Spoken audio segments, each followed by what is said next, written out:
All right, good evening. This is Gary Cheeseman, the chair of the Board of Selectmen meeting, and I'm opening the Town of Wenham's Board of Selectmen meeting of Tuesday, October 20th, 2020. It's 6:30 p.m.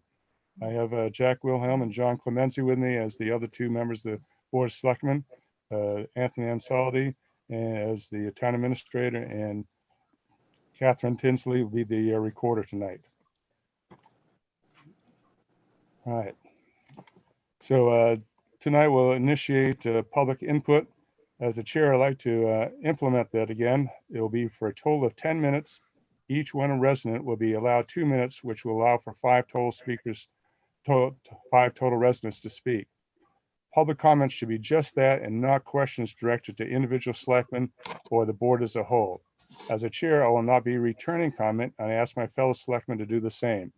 So going forward here, it'd be very convenient if you would email ahead of time, but we'll reserve these 10 minutes up front for up to 5 speakers at 2 minutes apiece.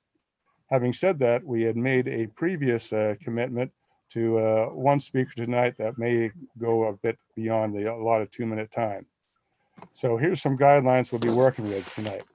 At the discretion of the chairman, time may be set aside on the meeting agenda for a public comment period. So we'll try to work these in almost every time if we can.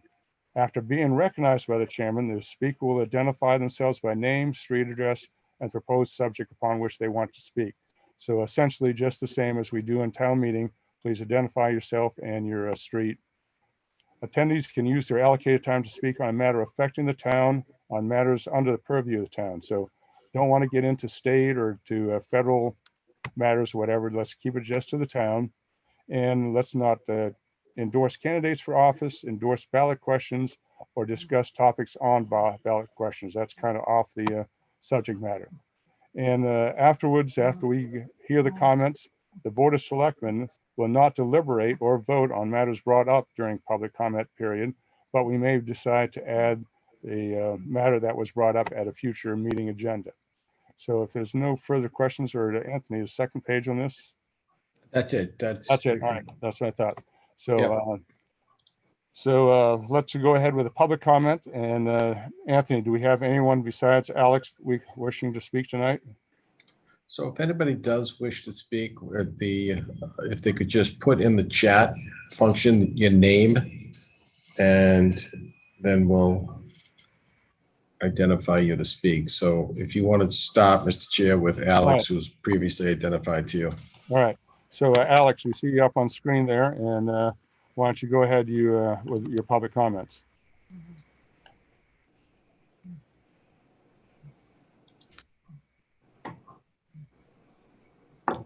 Alex, we're not getting you. Are we, Anthony?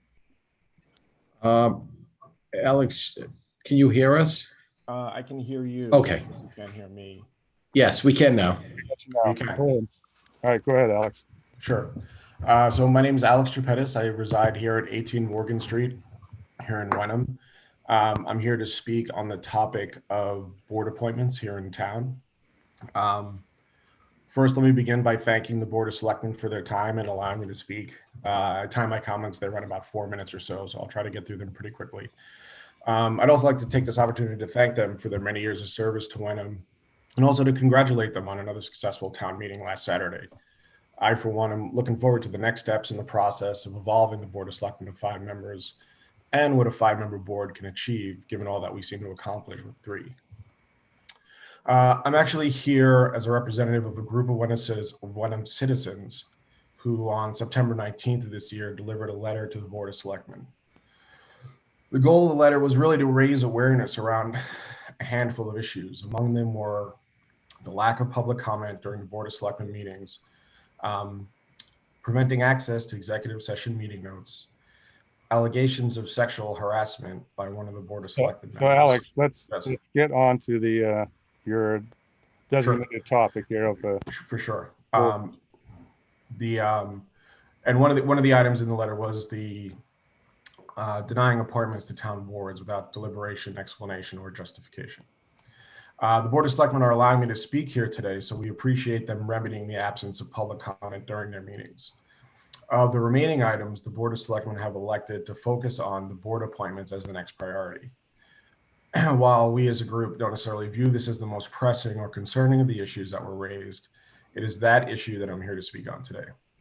Like any healthy organization, one would expect that the Board of Selectmen would select and appoint board members based upon a candidate's professional qualifications, effectiveness, desire to serve, and commitment to their respective roles. However, we've observed this does not seem to be the case. A pattern seems to have emerged where the Board of Selectmen approve and or disapprove board members not based upon what is best for that board and by extension the town. The pattern that has emerged is that the Board of Selectmen seem to have weaponized these board appointments as a tool for retribution. This may be retribution for an opposing view, a perceived insult, or whatever the rationale may be. This is an issue we feel as it discourages the exchange of ideas, the debate around opposing views, and at risk of sounding dramatic, undermines our democracy. In support of this claim, we're offering 4 examples, while we expect that there may be more. Rick Woodland. Rick served on the Affordable Housing Trust for 2 years. After speaking out at town meeting regarding the Maple Woods project in 2019, he was not reappointed. Natalie Bowers moved to Wenham in 2017 and served on the CPC for 2 years, the last of which she was chair. She was highly regarded by her peers on her board and fully expected to be reappointed. After criticizing the Board of Selectmen on the June 2nd Zoom chat, she was not reappointed. Jeremy Coffey served on the zoning board for many years. Again, after criticizing the Board of Selectmen on the June 2nd Zoom call, he was not reappointed. Patrick Waddell has served on both the CPC and the Open Space Commission. Recently, Patrick has been openly critical of the Board of Selectmen, and as a result, we feel lost his seat on the Open Space Commission. In all these cases, the lack of reappointment was never openly deliberated, explained, or justified to these individuals. It is the consensus among these four fellow citizens that if you speak out, you get forced out. Again, this discourages and stifles the free flow of ideas. While it is the Board of Selectmen's right and responsibility to manage these appointments at their discretion, the intent of this right is to not pack these boards with people who they like. The intent is to ensure that these boards are run by capable, creative, driven, intelligent citizens who desire to protect the future of our town. This does not seem to be what's happening. In closing, as someone who has not historically been involved in our town's governance, I have found these allegations both surprising and somewhat alarming. While the Board of Selectmen have offered to discuss these issues with our group privately, we feel that they're public matters that merit public discourse. We look forward to hearing the Board of Selectmen's perspective and ask that these outstanding issues be moved from the public comment forum to a formal agenda items on future Board of Selectmen meetings. Thank you everyone for your time. All right, thank you, Alex. Anthony, do we have anybody else wishing to speak tonight? Nobody has identified themselves in the chat room, so we can move on. Okay, so I'll close down complete the public input period, and we'll move on to announcements then. All right, announcements. Early voting at Town Hall, October 17th, already the town meeting day through October 30th. So you can vote in person at Town Hall, check the website for the actual hours there. And if you do not vote during the early voting period, remember you can go back on the 3rd of November for in-person voting. The voting early will be at Town Hall. The in-person voting on Election Day will be at Bucher. Next slide, Anthony. All right, so there you go. Voting, let me see, here's the actual dates. On 3 November, the voting will be from 7 a.m. to 8 p.m. at the Bucher Elementary School. And of course, given the times, make sure you follow all the COVID precautions, social distancing, everything is set up by Diane Bucco and her staff in there, but you follow it as well. All right, Halloween in Wenham, trick or treat at 5 p.m. to 8 p.m. It's residents who do not wish to receive trick or treaters on Halloween are encouraged to turn off outdoor lighting during this period of time. Families are asked to respect this sign from residents who do not wish to participate, and please do not approach their houses. Visit the town website for guidance from the Commonwealth of Massachusetts Department of Public Health and the Centers for Disease Control on a safe and healthy Halloween. So on the website, there's a nice long list of lower risk activities that families that can participate in and avoid the higher risk assemblies and the trick or treating. All right, bag leaf collection, November 21st and December 5th. So last year town meeting, we decided not to have the leaf pickup, but we do have the bag leaf pickup. 2 rounds of collection will be held on this fall on the Saturday the 21st and Saturday December 5th. Please contact DPW with any questions at the 5520 extension 6 number in Town Hall. So here's the details in this. Leaves must be placed in a brown paper lawn bag or leaves bags or loose in barrels. So if you just sweep them to the street, they're not going to be picked up. They got to be in bags or the barrels. Must be at curbside by 7 a.m. on the 2 collection days, and do not use plastic bags for the collection. That spoils the whole green thing. And do not mix brush and sticks in with the leaves. All right. Any other items there, Anthony, on the announcements?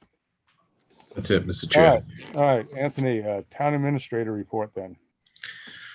So, Mr. Chairman, I just want to take a few minutes and thank everybody for their town work, the preparation that they did for the special town meeting, in particular, my executive assistant, Nikki Robach, Jackie Bresnian, Diane Bucco, and all her poll workers, Bill Tyak and all his DPW staff, Chief Perkins and Deputy Chief DiNapoli, and the men and women of the Wenham Police Department, Fire Chief Kavanaugh, Deputy Chief Baxter, and the men and women of the Wenham Fire Department, as well as all town staff and many volunteers, including students from the Hamilton Wenham Regional High School.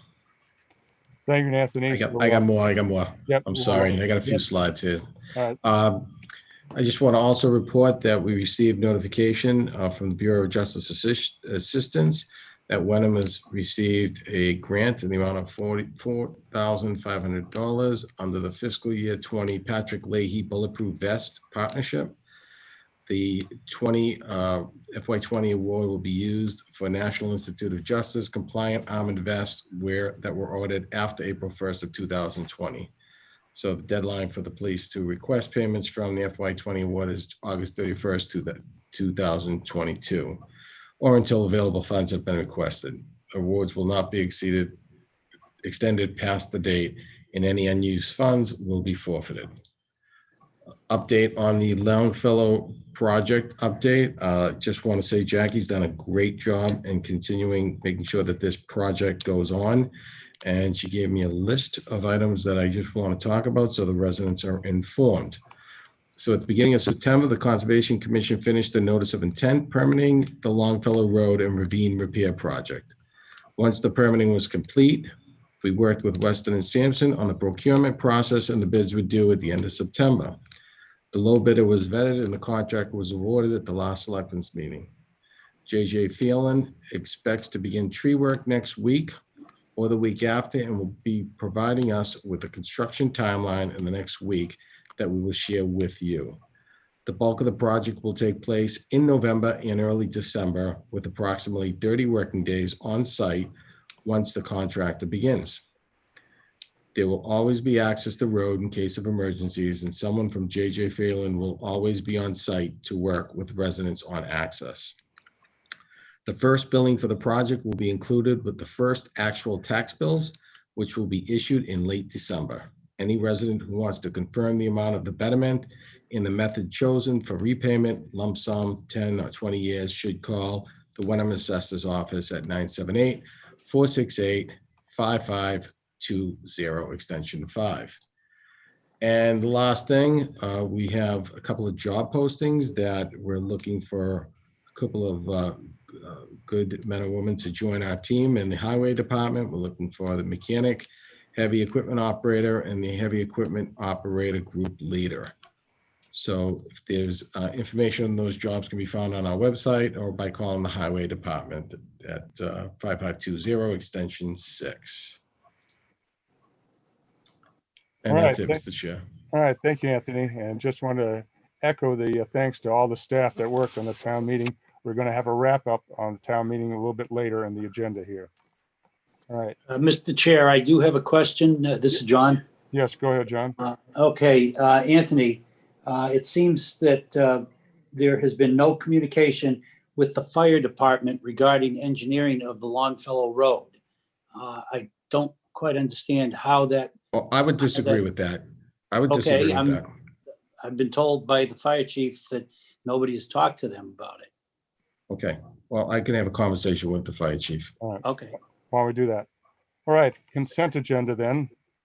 We have the meeting minutes. Oops. Back up one slide there, Anthony. Oh, sorry.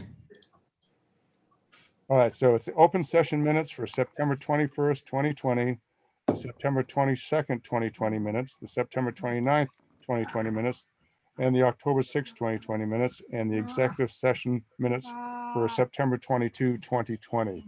Jack or John, do you have any comments on those minutes? John, I'm all set. Jack, any comments on the minutes? You're muted there, Jack. Jack, you're still muted. Anthony should have unmuted me. That's not my fault. I don't get to do that, but okay. Well, I was unmuted in the last session. All right. I muted myself, so I don't know how all of a sudden I got muted. All right. Any comments on the minutes, Jack? Oh, thank you. All right. Then quick roll call vote to accept the minutes. Or I need a second first. I move that we accept the minutes for those listed meetings. Do I have a second? I'll second your motion, Mr. Right. Chair. And the Very roll good. call vote. John, Yes. Jack, Yes, Gary, yes. So the meeting minutes are accepted by unanimous vote. All right. New business. Anthony, your staff has put together and I believe we have a contractor online to describe the update from the micro support group for upgrading the IT in town hall. We do. I believe we have Bruce, and is Dana on too? Sorry that I am representing alone tonight. Dana, excuse me, was taking her son to the eye doctor and was not able to get back in time. I'm still waiting for her to arrive, but I'll do my best. Okay. So, You can handle it. I don't know. nice. So Bruce, go ahead. Let's see the briefing. And we're really excited to move town hall into more than a IT age here. Go ahead. Thanks.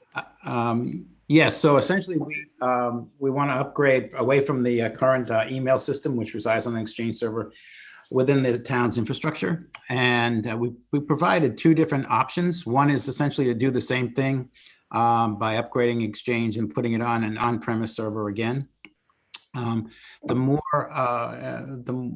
also provided one which moved the town to Office 365, which is Exchange and all of the entire Office products hosted by Microsoft Group. No, not by Microsoft Group, by Microsoft, which provides a very secure environment.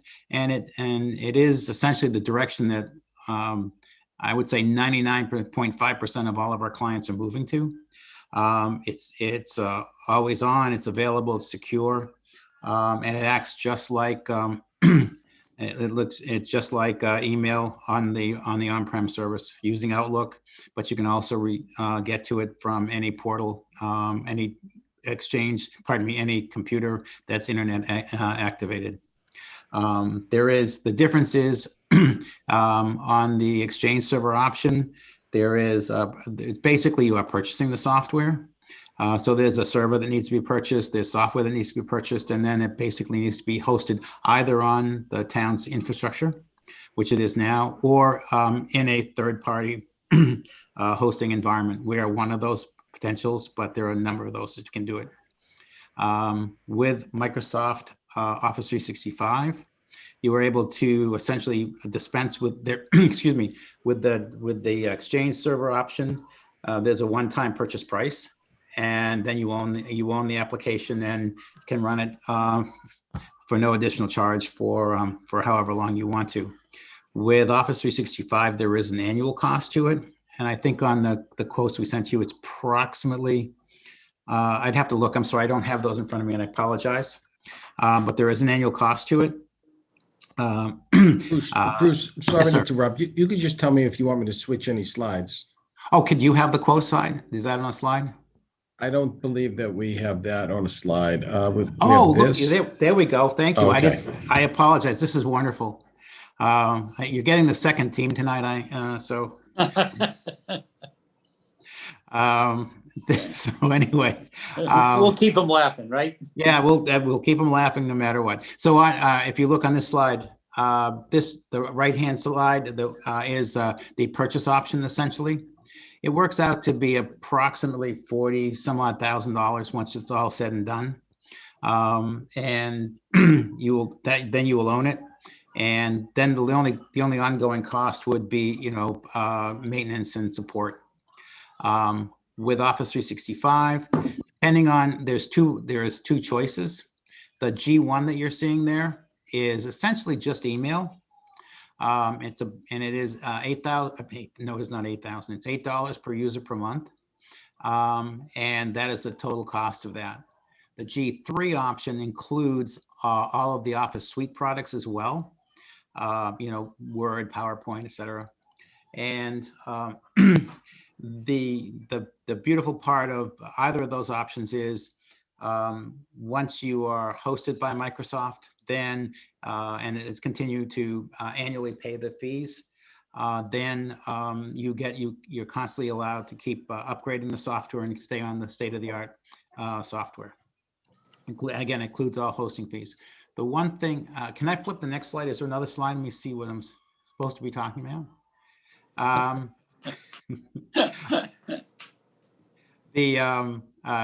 So Office 365 includes email and the Office Suite, depending on which product you purchase.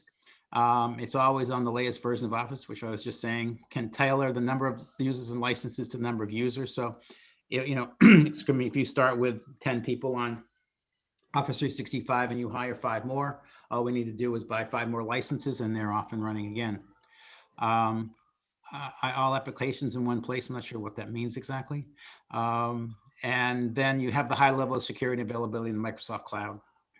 On the Exchange side, again, we have full control of the server. We would be supporting it.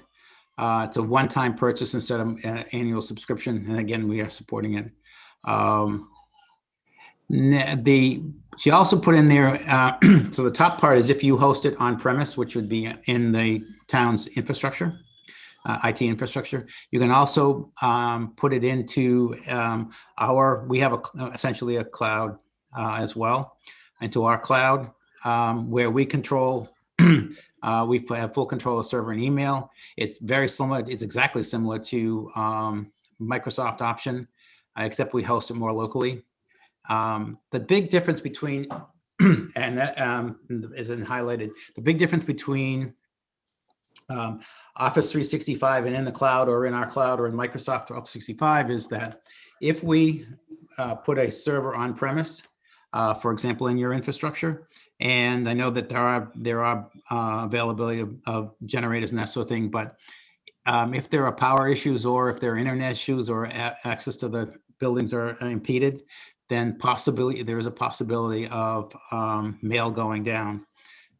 But in our cloud or in the Microsoft cloud, I mean, certainly there is always that chance, but it's highly unlikely that there would be any interruption of service. And also, for example, if internet dropped to wherever the location that the server was in Wenham, that also would cause email to go down. I don't know, is there another slide? May I see what the next one is? Pros and cons. Cons, there's obviously with Office 365, there's a recurring annual cost. Whereas Exchange Server, the con is it's in your own environment. You need to power it. You need to maintain it. There is no upgrade option. So in 2 or 3 years down the road, if you want to go to the later release of the software, you have to repurchase it. And there are no access to other business applications or technology advances that come along. We are currently on a Zoom meeting, but included with more and more software is computers are more of a communications issue than they are a communications tool rather than a computing tool. It comes with Teams, and I mean I spend my entire life on Teams meetings, as you do, I'm sure. This is the whole new normal. So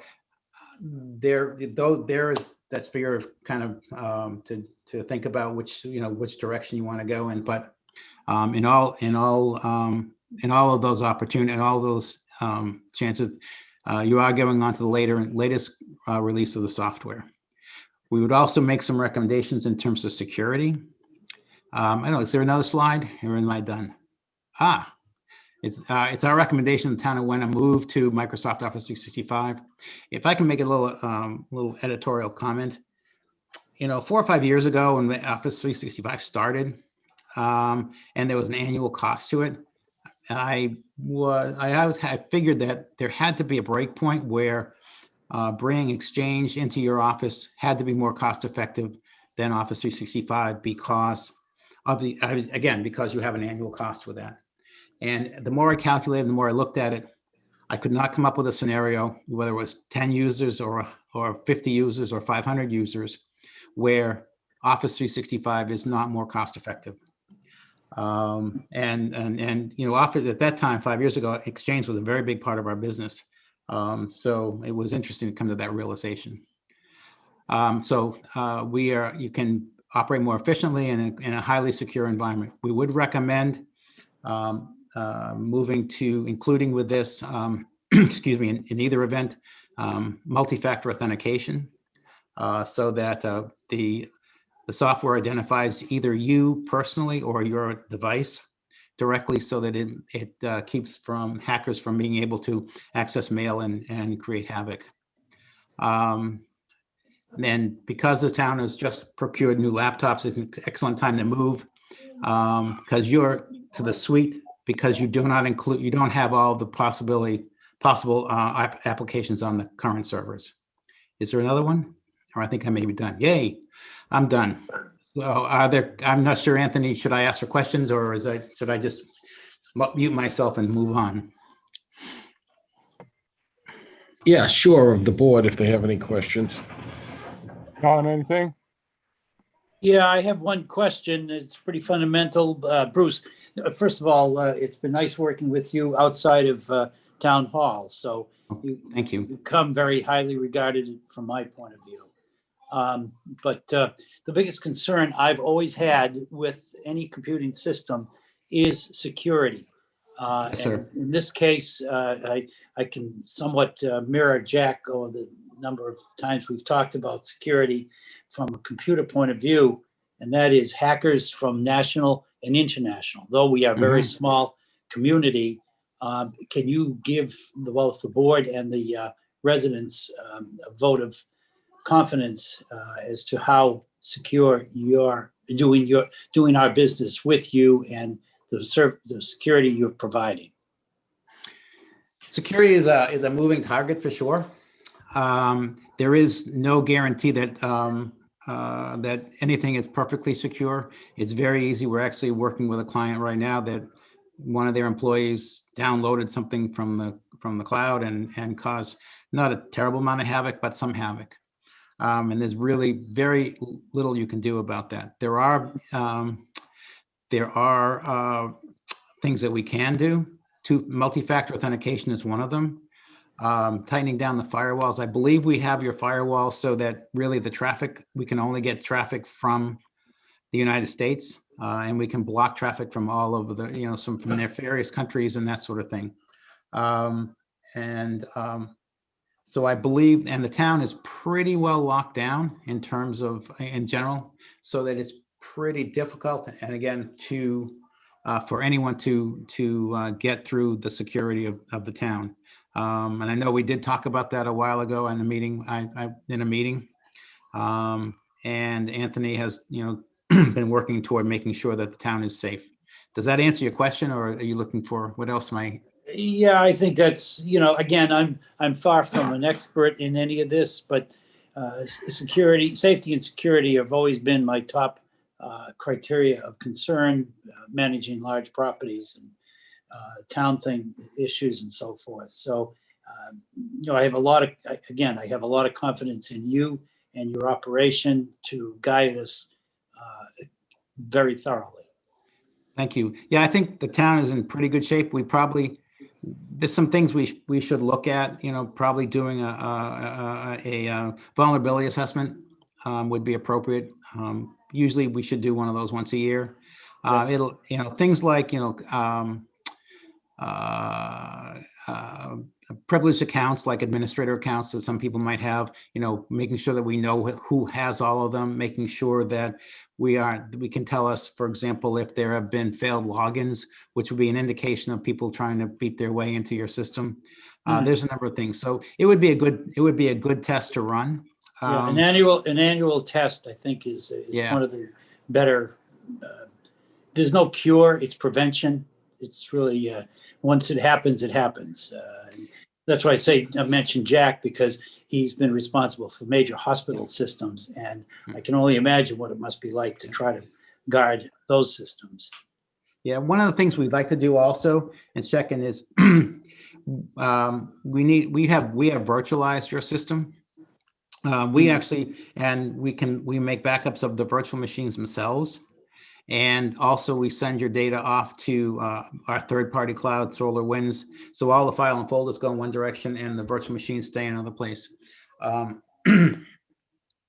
With Office 365, what you'd be doing, we'd recommend multi-factor authentication so that we know I can specifically identify the user with the account. It's pretty difficult to break through that.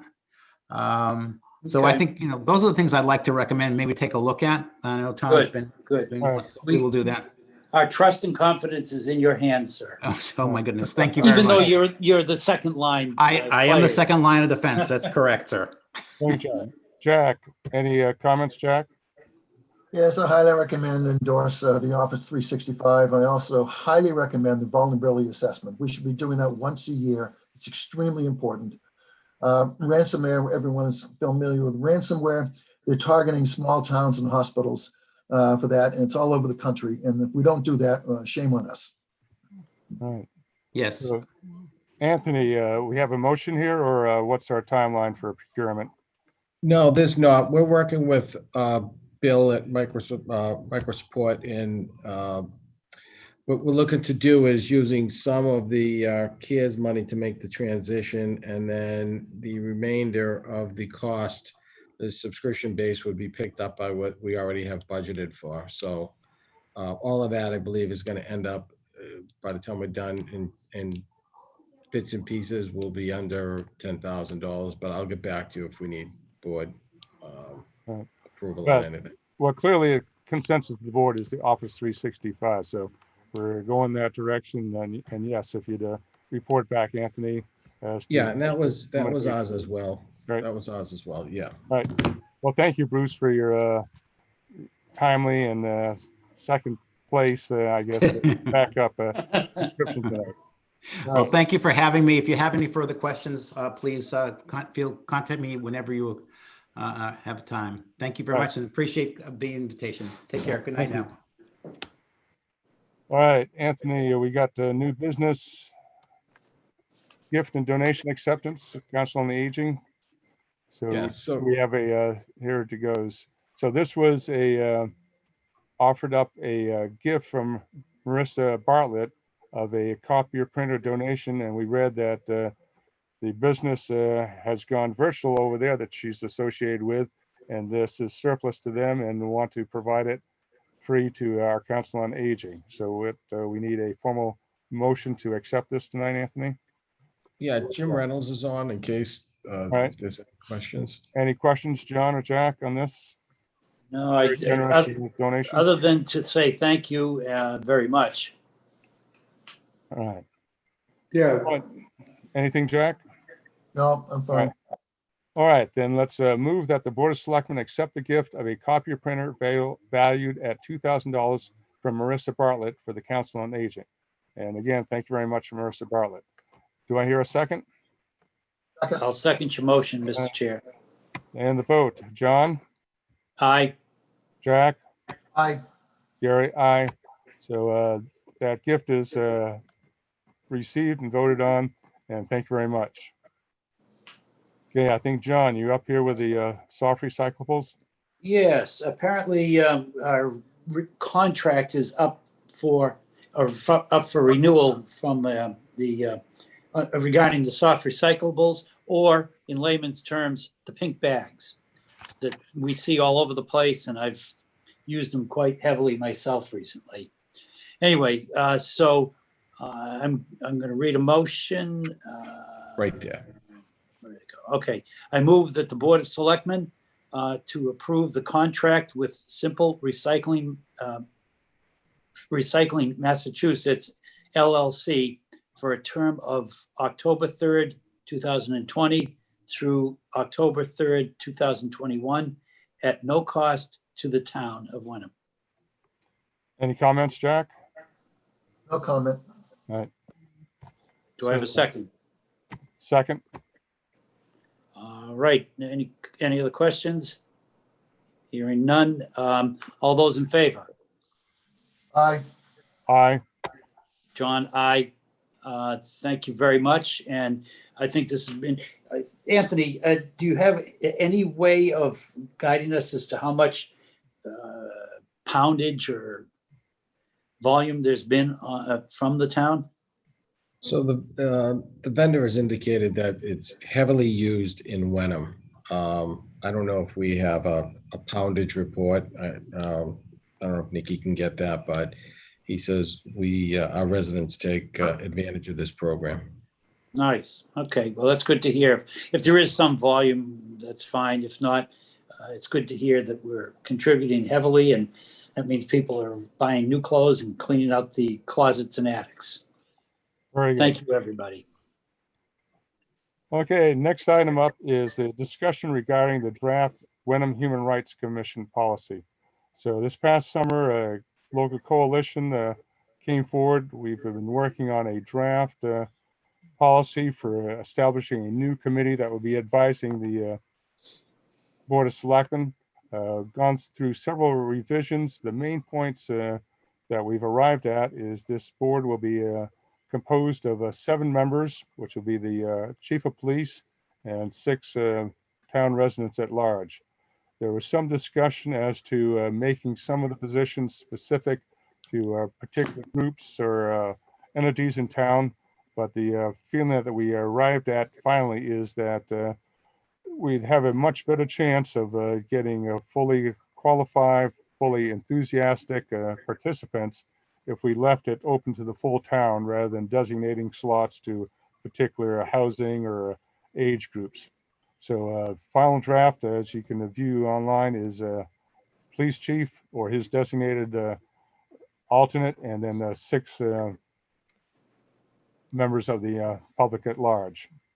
The second main point that we went through was going through the tasks that this committee will have. And we've settled on tasks that will allow the committee to advise the Board of Selectmen on activities as to the town that could participate on. They will be able to encourage local people, local events that will foster human rights. And it'll be a conduit for people that feel aggrieved that rather than perhaps the regular channels, that a person can approach the new committee, and that committee can bring it forward to the Board of Selectmen that there is a particular issue in the town that needs to be addressed. So John and Jack, I know you had this in the package. Do you have comments to add? Well, that was a good summary, Gary. I have no other comments. Up to everyone. John? No, I'm pretty well set. This is all new territory for me, so I think I need some time to see how it formulates and how the response comes to us and what there might be for views. Right, But so thank the timeline on this then is final draft is up there that we're going to go to a town council to get the final review on that, and we'll bring this up for the final vote at the next Board of Selectmen meeting. That work with you, Anthony? That's fine. That works. Thank you, That Mr. works Chairman. good. Sounds Alright. good. Next item, I believe Anthony is yours in the recap of a very successful special town meeting, threatened by weather, threatened by wet floor, but we pulled it off. And again, thank you to Anthony and all the staff that made that possible. So why don't you run through the statistics there, Anthony, if you will. Sure. I just listed out some items that that we had discussed, obviously the venue and being at Pingree Park, and one of our concerns was not having a floor. We were concerned the next morning that that was going to be a wet ground under the tent, but it really held up quite well. Quorum, obviously, we didn't need to worry about that. We ended up making quorum. I don't know the exact number, but certainly it was over 120. Electronic voting, I think that went well. Haven't had any emails to the contrary. So, and then if there's any further action that the board sees that we need to do, then we certainly can follow up on that. So if anybody has any questions or comments or concerns, and it's be great to hear. I have a comment. The old quorum was 120, the new quorum was 90. And I know Diane Bucco informed us like 10, 12 minutes after 10 that we met the quorum. I'm not sure we met 120. I think she said something like 110, 111, 12. But I'm glad we reduced it to 90 so we didn't have heart failure. How about you, John? Any comments? No, I think it went extremely well. The only two comments I've had from others that beyond high credit for doing a good job is the clickers. They identify by person, and the request is to have those be silent vote or a private vote.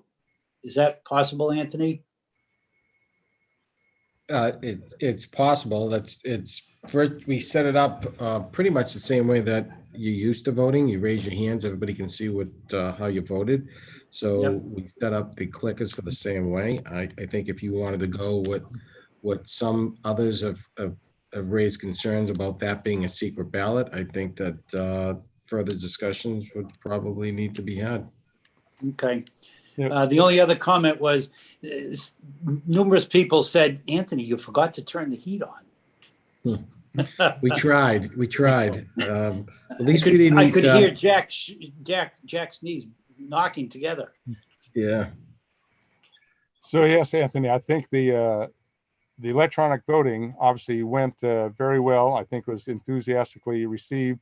The question about identifying the people, as we had discussions beforehand, if you raise your hand at previous town meetings, you're identified which way you're voting. And I think that is the traditional Wenham way. So that's where we went ahead with the identification of people by vote. To go alternate, you might have to concern yourself with what is a secret ballot, which goes into a whole different realm and probably very time consuming as well. So, but we will take a look at that. Otherwise, the other comment I want to make sure is everybody out in the public understands that we did expend a considerable amount of CARES money on this town meeting, and that we got some work done, and that was good. But Anthony and his team pulled this off at the minimal cost as we could, because yes, you got maybe a little bit of cold feet there, but I think Anthony said it was $14,000 savings by not going with the floor. That's correct. Yes, Right. it was 14,000. And the town clerk has informed us that there was 151 voters of the town at town meeting. All right, so 151 was the final tally at town meeting, but also, as my previous comment about saving money on the flooring, we have to understand that this CARES money is a fixed amount of money that runs out by 31 December this year. And if we expend money in one area, that means we're not going to be able to have it available for the others. So PPE, for protection equipment and so forth, we're still looking at. So thank you, Anthony, for pulling off a great town meeting at minimal cost. And we'll work with the other members of your team as well. Make sure you thank them. Yeah, I will. They all did a great job, and actually there was really zero cost that the town expended for that town meeting, because even the overtime for all the those that were working that day was paid from that. So, all right. Well, very well, Anthony, John, and Jack. Do you have anything else? You don't have any alarms. No, I'm all set. Thank you. All right. No, it was just, it was a wonderful event. I can't, the only thing was the temperature, and that's nothing we can do about that one. So thank everybody so much for all the great work, and the results we got through it. And thank you for all the citizens that turned out to make sure we did pull it off and get the very important work done, including that capital budget item. All right. Anthony, any other slides coming up here? Just a favorite. All right. So no new business. And then the final slide. That's it. All right. So nothing else. I'll entertain a motion to adjourn for the evening. Moved. Do I hear a second? I'll second that, John. All right. And the roll call vote to close the meeting of 20 October 2020 Board of Selectmen. John? Aye. Jack? Aye. Gary, aye. So thank you for all the participants, and we'll see you at the next Board of Selectmen's meeting, which will be published on the website. Thank you.